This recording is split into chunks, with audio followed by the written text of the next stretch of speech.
இப்போ கூட பாஸ்டர் தேவராஜ் அவர்கள் சகல பிரசங்கத்தை பார்க்கலாம் இப்படி வார்த்தையை மையப்படுத்துகிறீர். அந்த வார்த்தையின்படியாக இன்னைக்கு வார்த்தை கேட்க போகிறோம். நம்ம எல்லாம் கரலை தட்டி பாஸ்டர்ல வரவேற்போமா? ஸ்தோத்திரம். ஐயா வாங்க.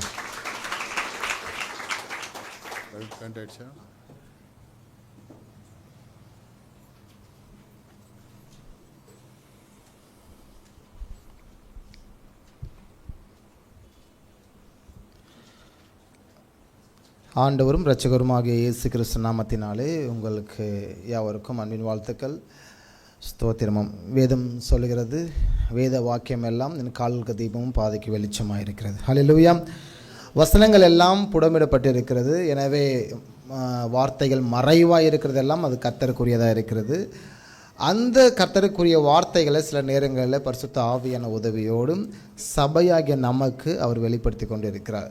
முன்காலத்தில் இருந்த ரகசியத்தை பார்க்கலாம், முன்காலத்தில் வெளிப்படுத்தப்பட்ட அந்த வார்த்தைகளை பார்க்கலாம், இந்த காலகட்டத்தில் நமக்கு வெளிப்படுத்துகிற வார்த்தைகள் ரொம்ப அதிகம். காரணம், பாவங்கள் பெருகிற இடத்துல கிருபை அதிகமாக வேண்டும்.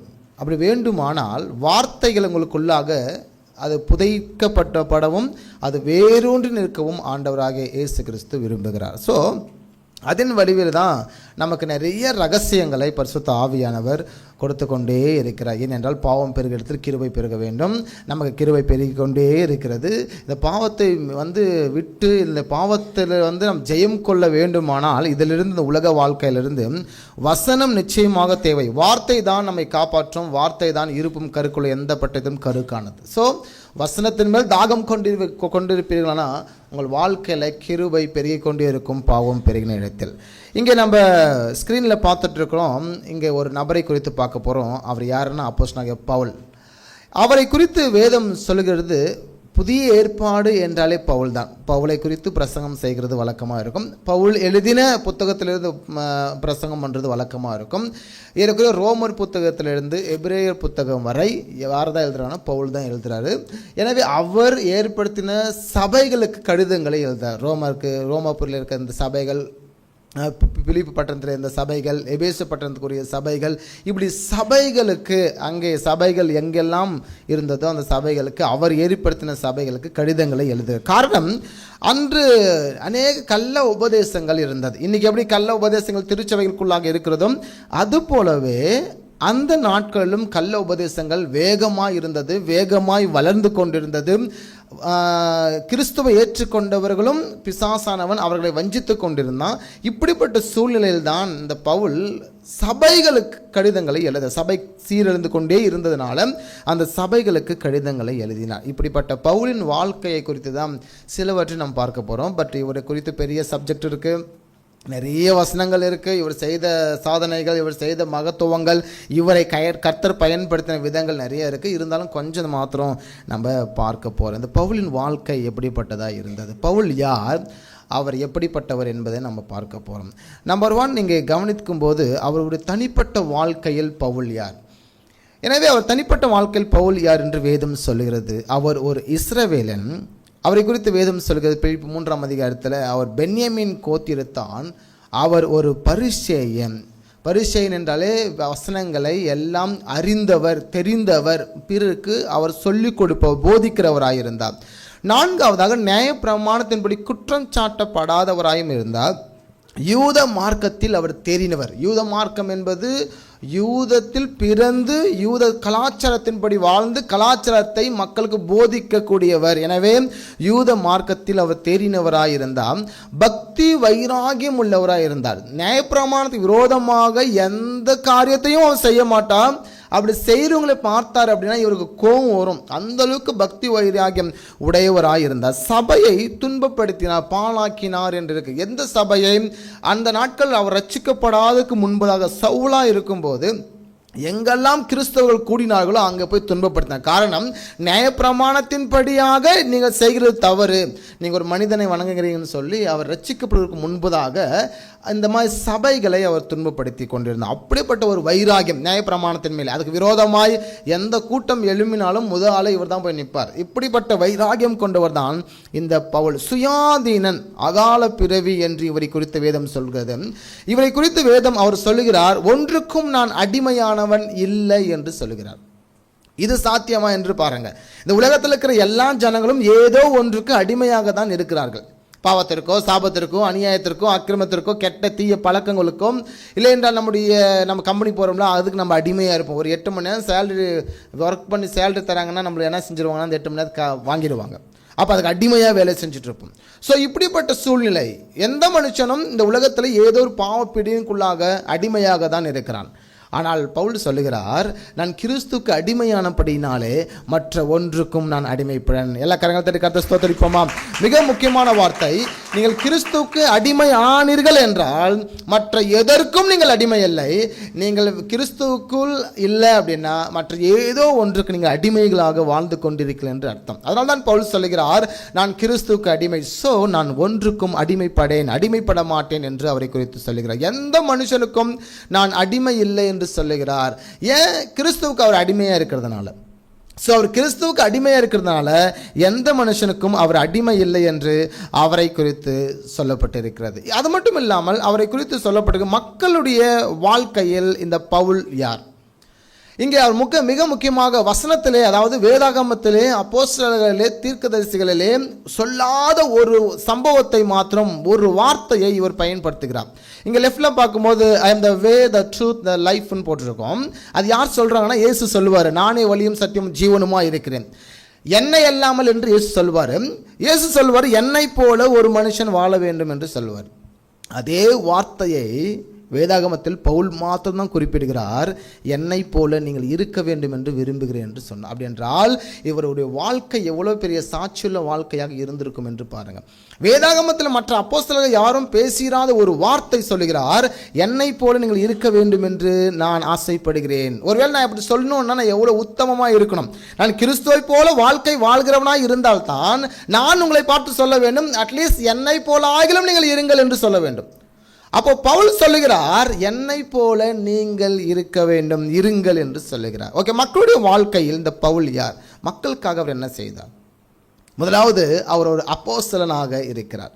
அப்போஸ்தலன் என்ற பெயர் நான் அதுக்கு பெறுவதற்கு பாத்திரவான் அல்ல, ஸோ அதுக்கு நான் தகுதி இல்லை என்று தன்னைத்தான் அவர் தாழ்த்துகிறவராய் அந்த நாட்களிலே அவர் இருந்தார்.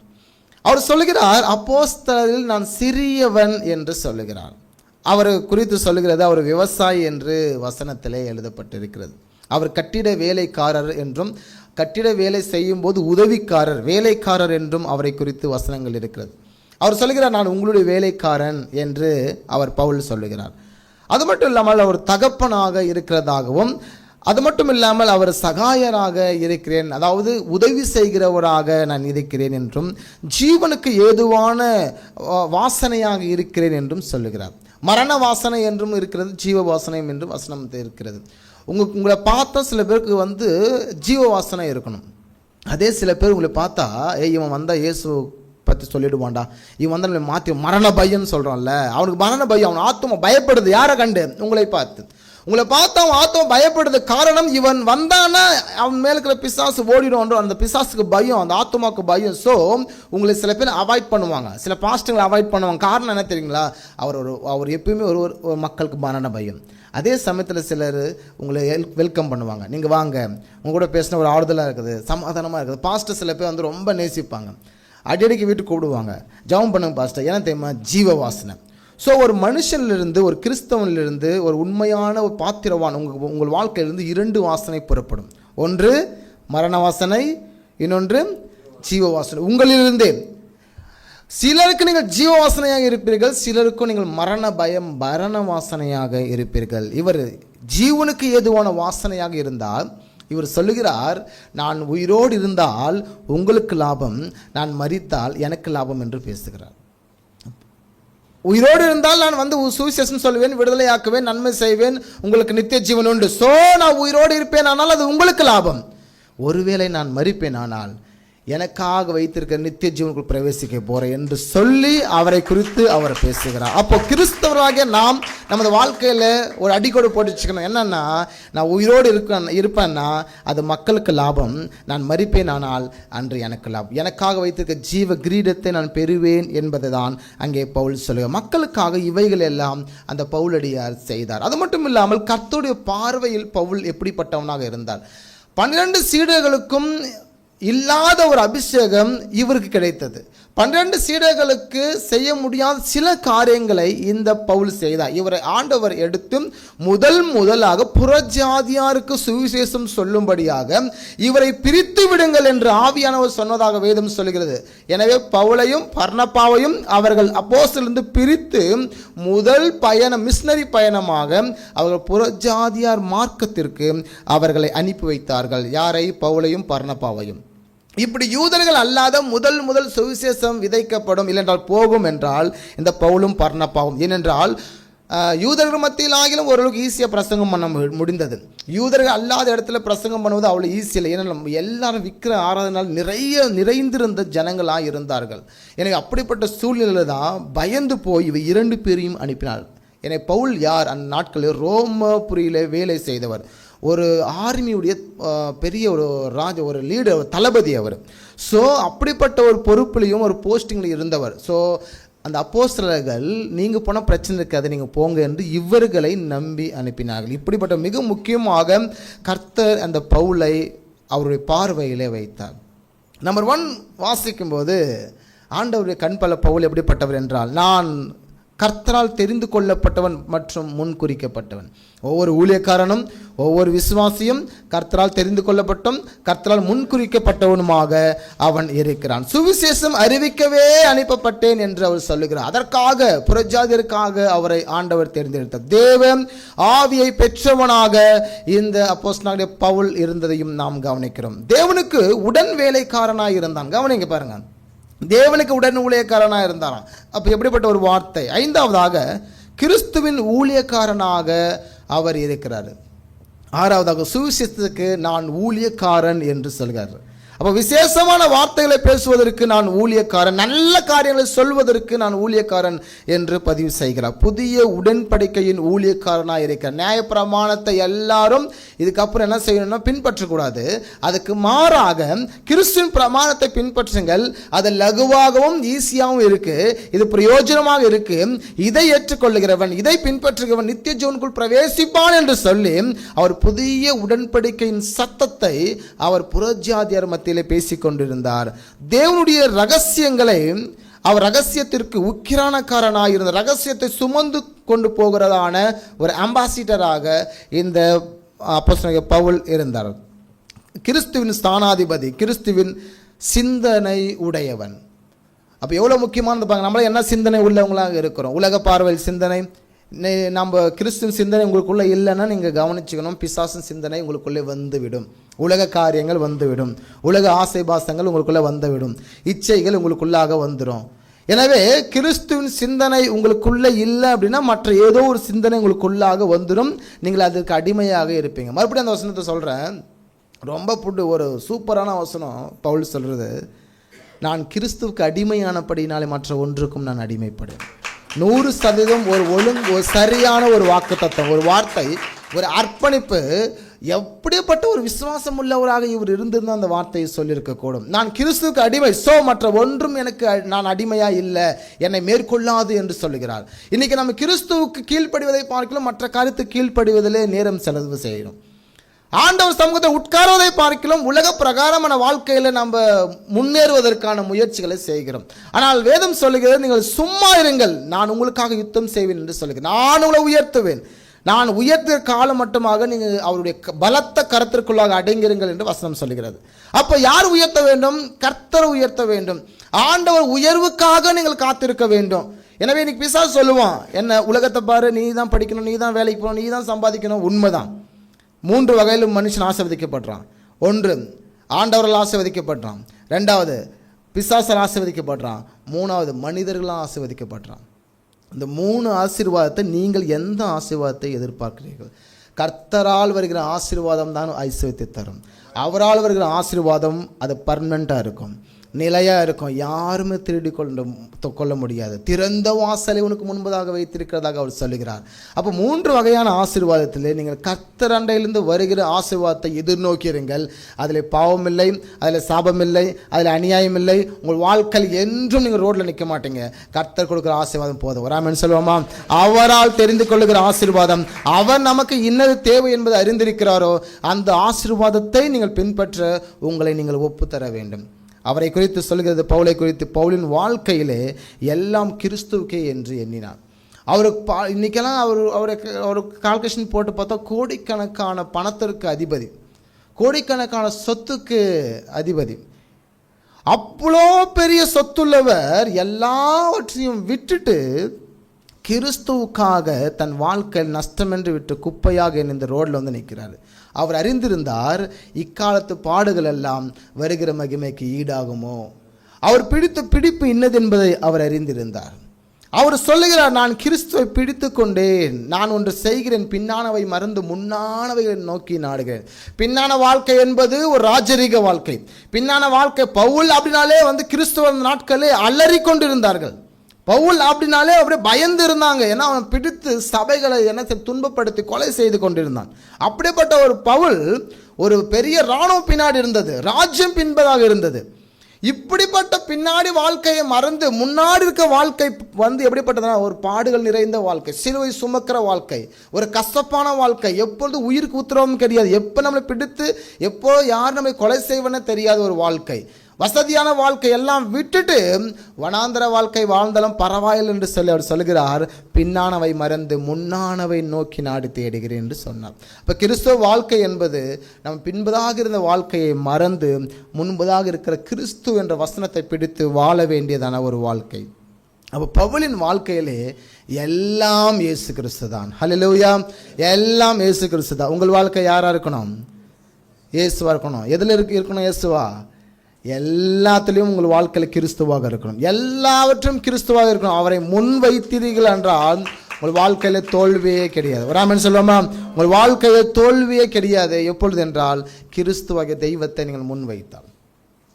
இங்கே நம்ம வாசிச்சுட்டு இருக்கும்போது அவர் வாழ்க்கையில் எல்லாம் கிறிஸ்து என்றதான ஒரு வார்த்தையிலே அவர் சொல்லுகிற அவரை குறித்து, கிறிஸ்துவுக்குள் இருப்பதற்காக எல்லாவற்றையும் நஷ்டம் என்று விட்டேன், குப்பையுமா என்கிறேன். அவர் பேசுகிறார், எனக்கு இருக்கிற பணம் பலம், பதவி பலம், அதிகார பலம், இந்த உலக அறிவு, உலக ஞானம் எல்லாவற்றையும் கிறிஸ்துவுக்காக நான் நஷ்டம் என்று எண்ணுகிறேன். கிறிஸ்துவை பற்றி அறிந்து கொள்வதற்காக நான் இவைகளை நஷ்டம் என்று எண்ணிக்கொண்டிருக்கிறதாக அவர் சொல்லுகிறார். உயிர்த்தெழுதலில் பங்கு பெறுவதற்காக எல்லாவற்றும் நஷ்டமாக எண்ணினார். தனக்கு உண்டான எல்லாவற்றையும் கிறிஸ்துவுக்காக எல்லாவற்றையும் நஷ்டமாக மாற்றினார். நீங்கள் கிறிஸ்துவுக்காக எவைகளை இழந்திருக்கீங்க? என்ன நடந்தாலும் கிறிஸ்து மகிமைப்பட வேண்டும் என்று விரும்பினார். தன் வாழ்க்கையில் எவைகள் நடந்தாலும், எப்படிப்பட்ட சூழ்நிலையில் நான் கடந்து போனாலும் அவரை குறித்து அவர் சொல்லுகிறார், நான் கிறிஸ்து மகிமைப்பட வேண்டும் என்று அவர் தன் வாழ்க்கையை அர்ப்பணித்தார். அது மட்டுமில்லாமல் கிறிஸ்து அறிவிக்கப்படுகிறார் என்பதற்காக சந்தோஷப்பட்டார். நான் கிறிஸ்தவன் என்று சொல்லிக்கொள்ள வெட்கப்படவில்லை, நான் கிறிஸ்தவன் என்று சொல்லிக்கொள்வதற்கு அவர் சந்தோஷப்பட்டார். இன்றைக்கி எத்தனை பேரும் கிறிஸ்துவன் என்று சொல்லிக்கொள்ள வெட்கப்படுறோம். வேலை செய்கிற இடத்துல, நம்ம வீட்டை சுற்றி இருக்கிற இடத்துல, படிக்க வேண்டிய இடத்துல நம்ம கிறிஸ்துவன் சொல்லிக்கொள்ள வெட்கப்படுறோம். காரணம் என்ன? நம்ம வாழ்க்கை ஒழுக்கம் இல்லாத வாழ்க்கையாக இருக்கிறதுனால நம்ம வெட்கப்படுறோம். ஒழுக்கமுள்ள ஒரு வாழ்க்கை இருக்கும் அப்படின்னா நான் கிறிஸ்துவன் என்று சொல்லிக்கொள்ள வெட்கப்பட மாட்டோம். ஏன்? அவன் நம்மளை கேள்வி கேட்பான். கிறிஸ்துவன்னு சொல்லிட்டா, ஏன்டா நீ கிறிஸ்தவனாக இருக்கேன் தவறு பண்ணலாமான்னு கேட்பான், நீ கிறிஸ்தவனாக இந்த மாதிரி பொய் பேசலாமான்னு கேட்பான். அதற்காகவே நம்ம என்ன செஞ்சுக்க மாட்டோம்னா, பல இடங்களில் நம்ம கிறிஸ்துவர்களாக வெளிப்படுத்தி கொள்ள விரும்ப மாட்டோம். வார்த்தையினாலும் நான் கிறிஸ்துவ என்று சொல்ல வேண்டியதாக இருக்கிறது. சில நேரத்தில் செயல்களினாலும் நாம் கிறிஸ்துவ என்று சொல்ல வேண்டியதாக இருக்குது. எப்படி ஆகிலும் நம்மை கொண்டு நம்மை சுற்றிலும் இருக்கக்கூடிய மக்கள் மத்தியிலே நாம் தான் தெய்வ ஊழியர்களாக இருக்கிறோம். உங்களுடைய வாழ்க்கை தரத்தை பார்த்து சில ரட்சிப்புகள் வர வேண்டும். உங்கள் வாழ்க்கை தரத்தை பார்த்து கிறிஸ்து இப்படி தான் இருக்கிறாரா என்று மக்கள் சொல்ல வேண்டும். ஏனென்றால் எல்லா விக்கிரகத்திற்கும் அடையாளங்கள் இருக்கிறது, சுரூபங்கள் இருக்கிறது. நம்ம கிறிஸ்துவத்துக்கு மாத்திரம் சுரூபம் இல்லை. நம்ம ஆராதிக்கிறது எல்லாம் என்னன்னு பார்த்தீங்கன்னா வார்த்தை தான். வார்த்தை தான் நம்ம விசுவாசிக்கிறோம், வார்த்தை தான் ஆராதிக்கிறோம். நமக்கு இருக்கிற ஒரே ஒரு கடவுள் அப்படின்னு சொல்ல கண்ணால் பார்க்கக்கூடிய ஒரு சாமி அப்படின்னா பைபிள் தான். அது நம்ம கண்ணில் பார்க்குறோம், கண்ணில் தூக்குறோம், அதுதான் எனக்கு ஒரு கண்ணால் பார்க்கக்கூடிய கையால் தொடக்கூடிய சாமியாக இருக்கிறது. அதை தூக்கினவன் கீழே விழவே மாட்டான். ஆமென் சொல்லுவோமா? அதை குறித்து வேதம் சொல்லுகிறது. சங்கீதம் 119 வாசிக்கிறோம், அநேகமாயிரம் பொன்வெளியை பார்க்கிலும் நீர் விளம்பின வேதமே எனக்கு நலம், அது என் கால்களுக்கு தெய்வமும் என் பாதைக்கு வெளிச்சமுமாய் இருக்கிறதாக அவரை குறித்து சொல்லுகிறது. அப்போ வசனம் இருப்பும் கருக்குள்ள எந்த பட்டதும் கருக்கானது. வசனம் சொல்லுகிறது, இந்த வேத வாக்கியங்கள் எல்லாம் தேவ ஆவியானவரால் அருளப்பட்டிருக்கிறது. அப்போ அந்த வார்த்தை வசனத்தை தான் நம்ம ஆராதிக்கிறோம். ஸோ வசனத்தை ஆராதிக்க, வார்த்தை ஆராதிக்கிற நாம் நம்முடைய வாழ்க்கை தரம் ஒரு கிறிஸ்துவருக்கு அடையாளமாக, மக்களுக்கு சாட்சியாக வாழ்ந்திருக்க வேண்டும். நான் அனுதினமும் சாகிறேன் என்று சொன்னார். அனுதினமும் நான் கிறிஸ்துவுக்காகவும் மக்களுக்காகவும் சாகிறேன். ஒரு நபர் ரட்சிக்கப்படுவதற்கு அவர் கர்ப்ப வேதனைப்படுகிறதாக அவர் தன்னை குறித்து சொல்லியிருக்கிறார். அப்போ மக்களுக்காக பவுலுடைய எத்தனை ஒரு இழப்புகள். அவர் கர்த்தர் நிமித்தம் அவர் சிறைப்பட்டார். சுவிசேஷ நிமித்தம் பல முறை அவரை சிலுவையில் அறைந்தார்கள். அது மட்டுமில்லாமல் அவர் போராட்டத்தின் மத்தியில் சுவிசேஷம் அறிவித்தார். என்ன ஆனால் அண்ணன் மீட்பு உயிரோடு கூட இருக்கிறார் என்று யோபு சொல்லுகிறார். என்ன ஆனால் என்ன, என் மீட்பு உயிரோடு கூட இருக்க என்று சொன்னார். இவர் சொல்லுகிறார், என்ன ஆனாலும் சரி நான் கலப்பையில் கை வைத்து விட்டேன், பின்னிட்டு பாராதிருக்க கடவன். ஒரு ஊழியக்காரன் என்றால், ஒரு விசுவாசி என்றால், சபைக்கு போகிற நீங்கள் தேவ பிள்ளைகள் என்றால் கலப்பையில் கை வைத்து விட்டவர்கள். நீ பின்னிட்டு பார்த்தீங்க அப்படின்னா உங்களுக்கு அடி அதிகமாக இருக்கும். உங்கள் முன்னிலைமை பார்க்கல, பின்னிலைமை கேட்டுள்ளதாக இருக்கும். சில பேர் நினச்சிருப்போம், உள்ளே போகலாமா வெளியே வரலாமா, உள்ளே போகலாமா வெளியே வரலாமா, இதில் ட்ராவல் பண்ணலாமா.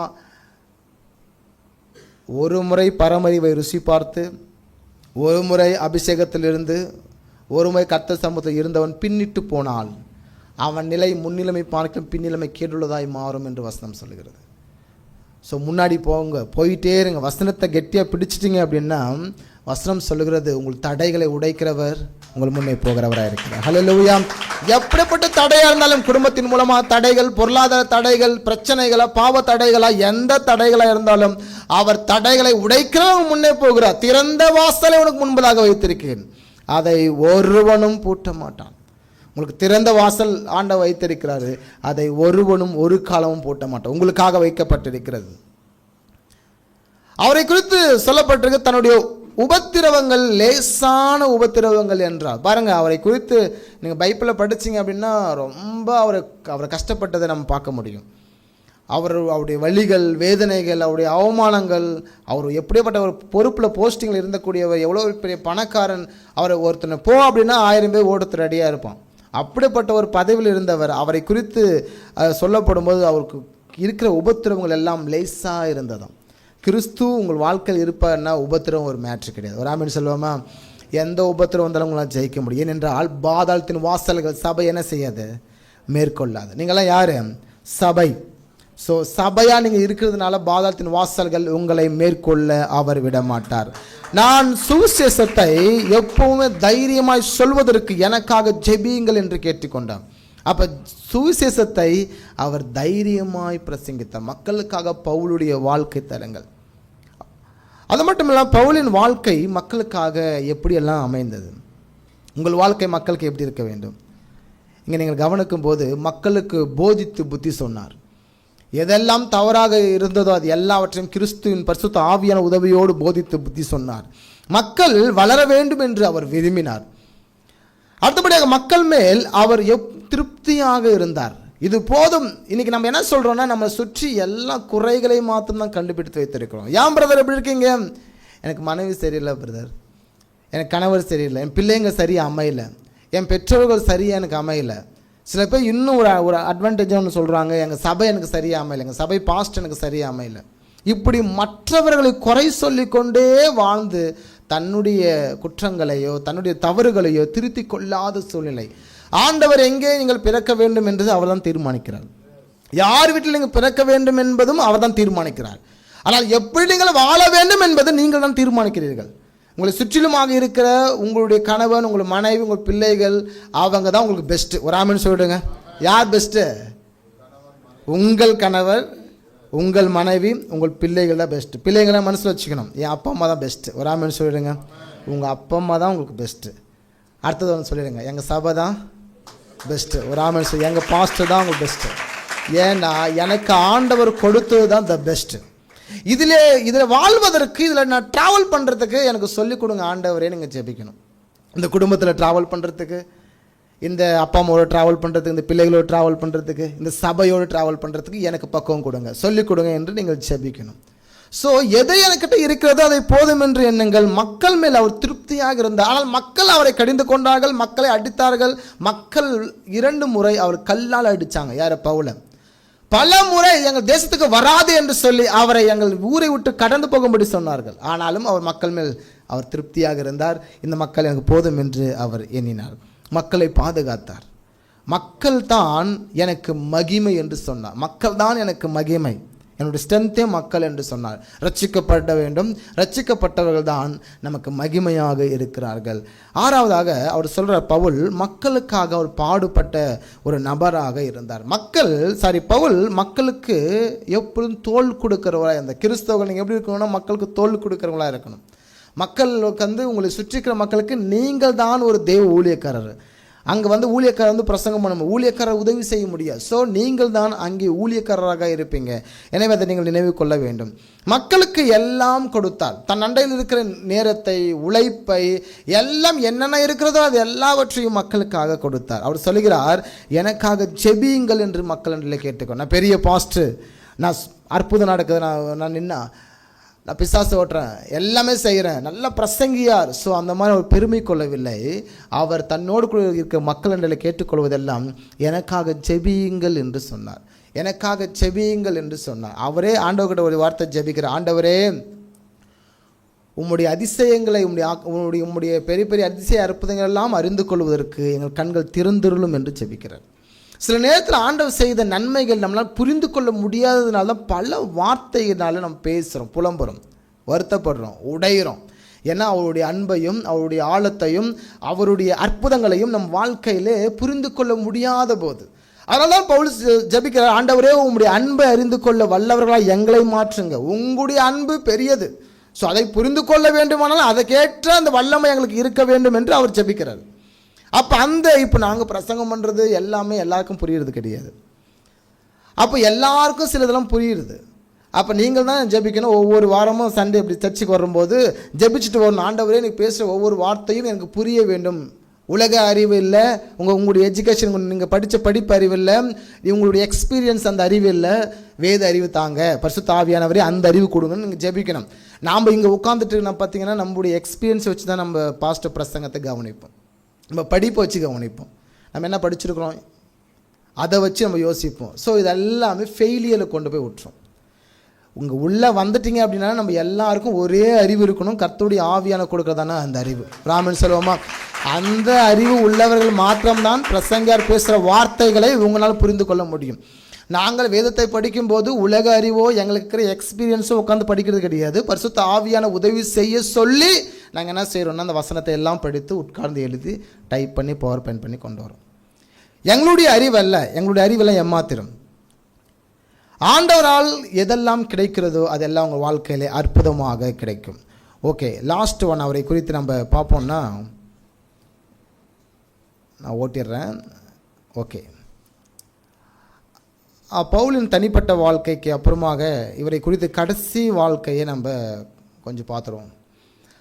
பவுல் மிக முக்கியமானவர் என்று சொல்லியிருக்கிறோம். வேதாகமத்தில் புதிய ஏற்பாட்டில் நிறைய புத்தகத்தை எழுதினவர். ரோமரிலிருந்து எபிரேயர் புத்தகத்தை வரை எழுதின ஒரு தேவ மனுஷர். நிறைய சபைகள் வைத்திருந்தார். அந்த சபைகள் கெட்டு போகாமல் இருப்பதற்காக கடிதங்களை எழுதினார்.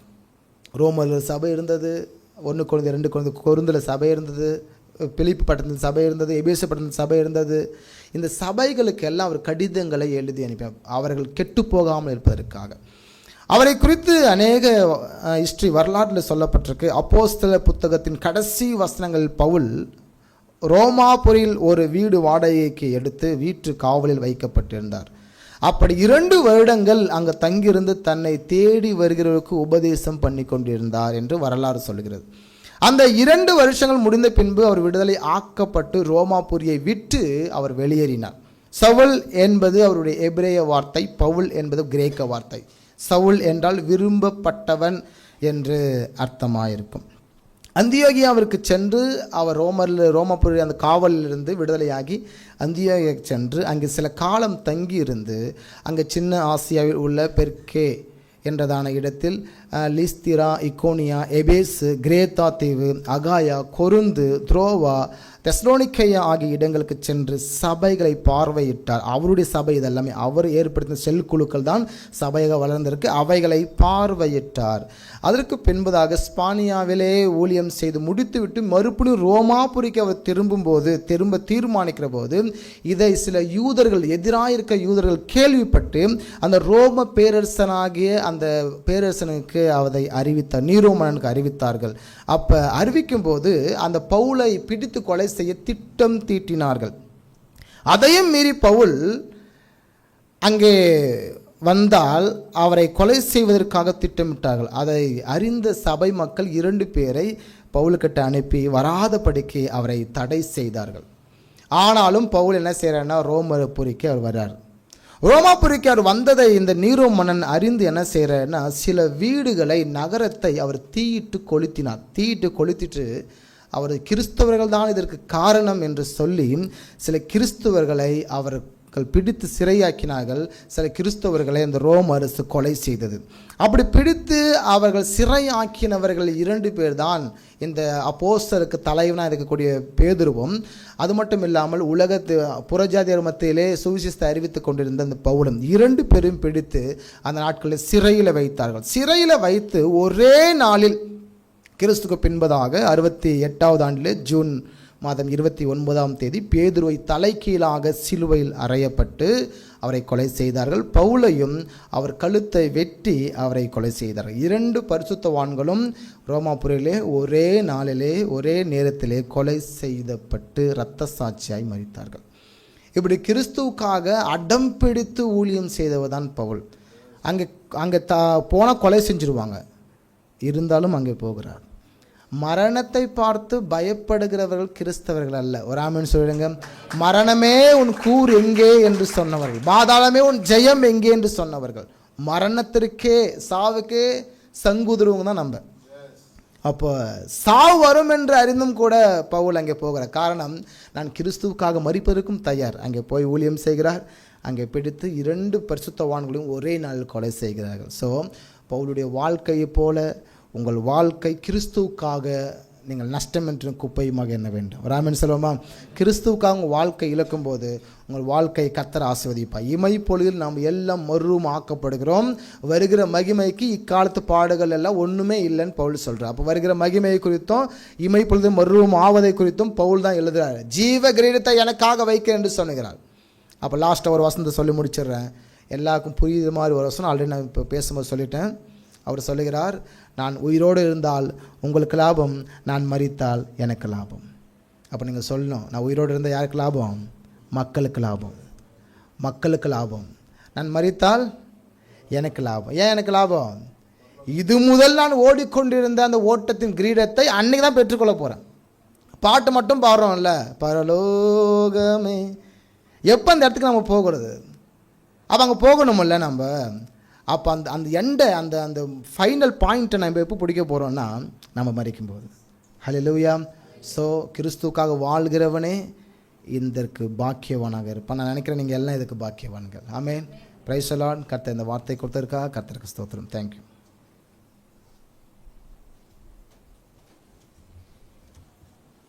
பைபிளில் புதிய ஏற்பாட்டில் பவுல் ரொம்ப முக்கியமான ஒரு புஸ்தகமாக, பவுல் எழுதின புஸ்தகங்கள்லாம் சபைகள் எல்லாம் நிறுவச்சு அந்த சபைக்கு எழுதுறது ரோமருக்கு அடுத்த புஸ்தகம் கலாத்தியர், அடுத்து ரோமர், கொரிந்தியர், கலாத்தியர், எபேசியர், அப்புறமா பிலிப்பியர், கொலோசியர், தீமோத்தேயு, தெசலோனிக்கேயர், தீமோத்தேயு, இந்த புஸ்தகம் எல்லாம் பவுல் எழுதுறாரு. இன்னொருத்தருடைய வாழ்க்கையை அவர் கட்டினார். ஒரு சபையை கட்டின மட்டும் இல்லை, அங்கே சபையில் நிறைய குடும்பங்களை சேர்த்து அந்த குடும்பங்கள் வாழ்க்கையை சீர்படுத்தி பரிசுத்தப்படுத்தி அந்த குடும்பங்கள்லாம் கிறிஸ்துவாக நடத்தினார். நம்ம எப்படி இருக்கிறோம் இந்த காலகட்டத்தில்? சில குடும்பங்களுக்கு உபத்திரமாக இருக்கிறோமா? இல்லை நம்ம குடும்பத்தை நம்ம உபத்திரமாக்குறோங்க. எங்கே குடிக்கிறது விட்டுருங்க, குடும்பம் கெட்டு போதே. இல்லைடி நான் குடிப்பேன். தன் குடும்பத்தையே இன்னைக்கு கெடுத்துக்கிறாங்க, தன் குடும்பத்தையே உடைச்சிடுறாங்க. நிறைய பெண்கள் தன் குடும்பத்தையே உடைக்கிறாங்க, சண்டை போட்டு தவறான வரிகளில் போய். நம்ம குடும்பத்தையே நம்ம கட்டி காக்க மாட்டோம், இன்னொரு குடும்பத்தை நம்ம எப்படி திருத்துவோம்? அதுக்கு தான் தேவை நம்மளுக்கு கிறிஸ்து. நான் சொல்லுறது புரியுதுங்களா? அதான் பவுல் கிறிஸ்துவை பிடிச்சாரு. நீங்கள் உலகத்தை பிடிச்சி உலக அறிவை பிடிச்சிட்டு குடும்பம் நடத்தினா குடும்பம் உடைஞ்சிரும். கிறிஸ்துவ பிடிச்சி நடத்துங்க. ஆமே சொல்லலாமா?